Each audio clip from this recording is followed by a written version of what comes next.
Okay, so before I start this video, I know that the title is very broad. So, quick disclaimer, I want to say that this video is only for my viewers and the viewers that know what's been going on my channel recently. What I've been doing on my channel is a bit different from what I have been doing since the channel's beginning. So, for only the people that know what I'm doing, this video is for them.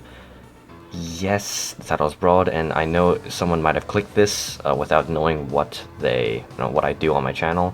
So I want to just say that this is for my viewers only. This is just an informational video because there seems to be some misconceptions that I want to clear up. The first of which is the type of paper that I use, and this is 110-pound cardstock paper, literally 110-pound cardstock paper. If you don't live in the US and you live somewhere in Europe where they use the metric system, you can find this 199 GSM, grams per square meter. By definition, the paper literally weighs in at 199 grams for every square meter of this material. So this is the type of paper I use. This is approximately 5.5 times thicker than copy paper.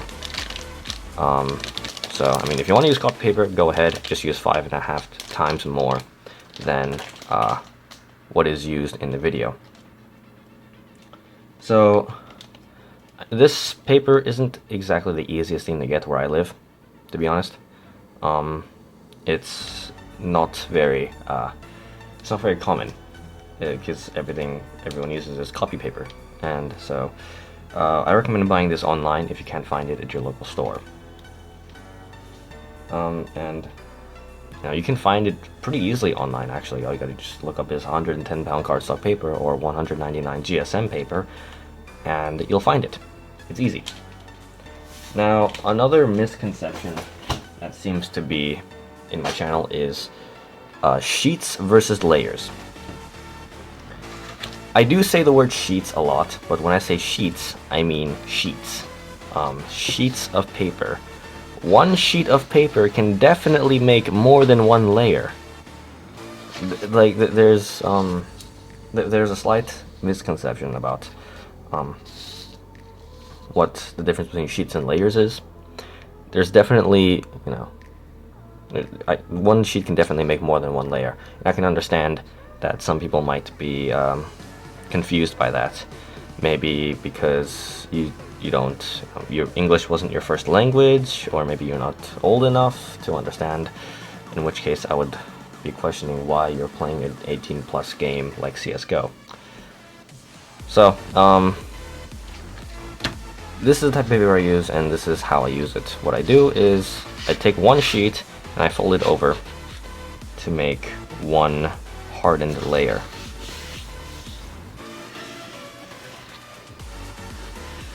Another misconception that people have is between layers and hardened layers.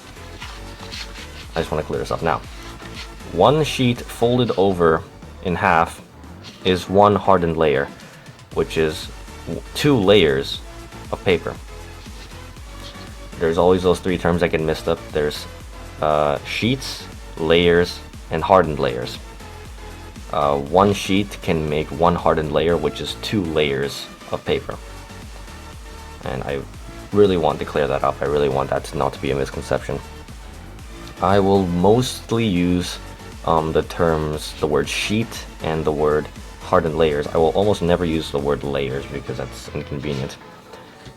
Sometimes I will use it though, and when I do, I really want people to understand what I mean by it and not get confused anymore. I just want to clear that misunderstanding up. One sheet, one hardened layer, 2 layers. So that's the thing. So now that hopefully that's cleared up.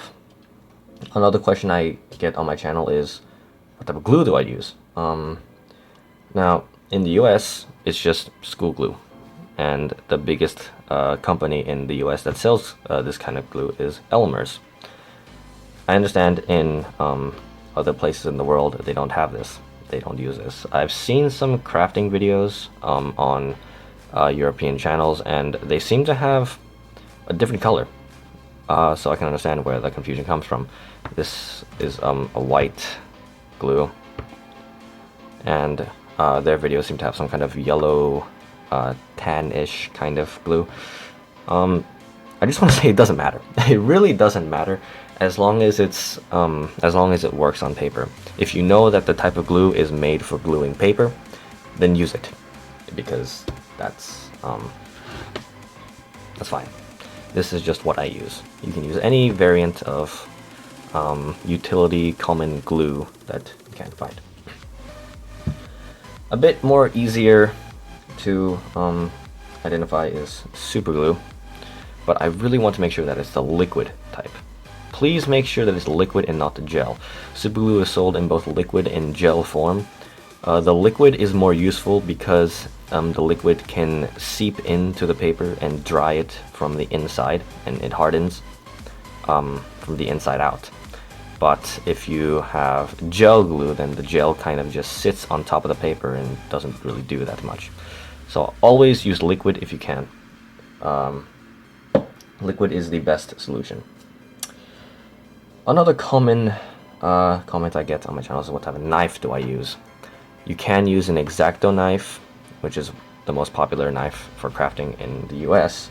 What I use is this box cutter. I got this at Office Depot, but it's not the easiest thing to find in the United States apparently. This is a utility box cutter,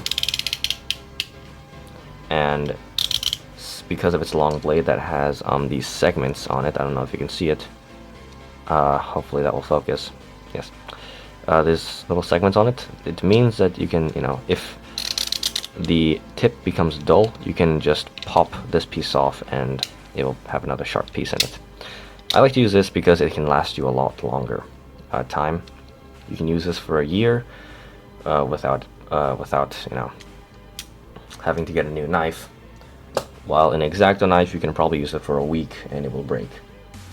So I like X-Acto knives. They're useful, but they're not very reliable. But I will say the company X-Acto does make very useful products, such as this cutting board. This cutting board is very useful because it heals by itself. Once you cut it, it doesn't just leave a giant gash, it kind of self-heals. It's weird. Please don't be like me and get glue on this. Try your best not to have glue on your cutting board, because it will get really rough, and you really want a good smooth surface to cut your paper on, or it's going to leave creases and dents. Another good product that X-Acto has made, probably the most complicated product that I have, or tool, is this compass. Instead of having a pencil, it has a little razor that you can adjust the size of and make a cut a circle that you want. You can use this for build such as the karambit knife, and it's pretty useful if you can use it properly. But the problem with this is that you can't make extremely small holes. The smallest hole that you can have is a 1 centimeter diameter hole, which can be pretty inconvenient because most of the knives that I make have smaller holes than that. So what I have to do is I either take the knife and I hand cut it, or here's a useful trick. Take this out. Now take the screw and everything out. Completely disassemble it and use this as a needle. So I can poke the hole with the with this, and I can make the hole wider by using a toothpick or something, so that a toothpick can fit nice and tightly in the hole. So that's one way to use it, because but recommended, what I recommend is a drill, an actual drill, because it's just easier.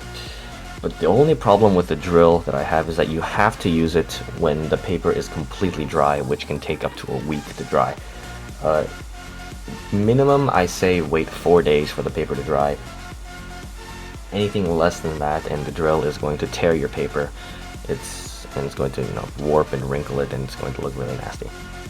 Especially if you're doing a very complicated build, such as maybe something like this. This is a Karambit Battle Song that I made, and it has, as you can see, a lot of holes. A lot of holes, and a lot of moving parts. So,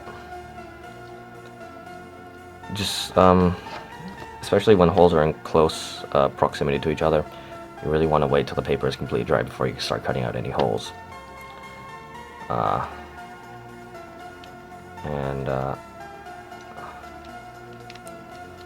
Yeah. Pro tips are to use rulers whenever you're cutting straight lines.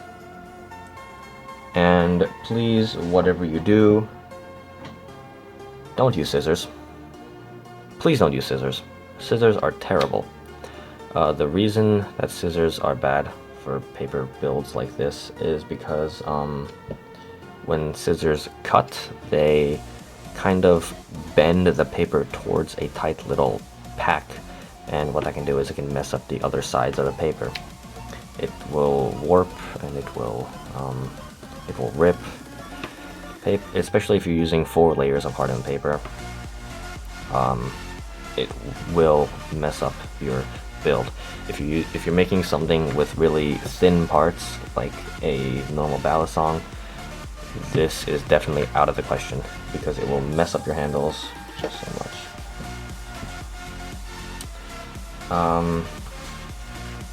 Sandpaper. This is, I think it's 80 grit.